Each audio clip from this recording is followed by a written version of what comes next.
अध्यापक महोदय, शिक्षकगण, अभिभावकगण और समस्त मित्रगण, आप सबको सुप्रभात और शिक्षक दिवस की हार्दिक बधाई।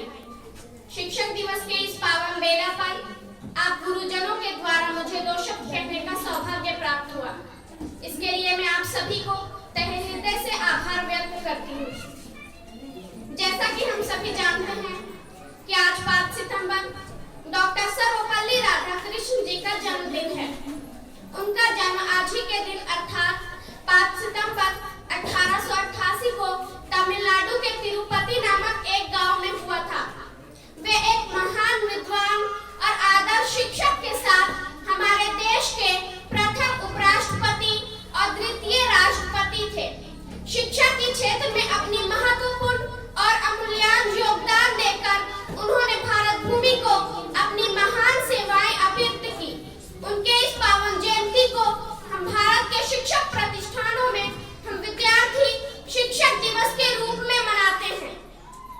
आज के दिन प्रत्येक शिक्षक प्रतिष्ठानों में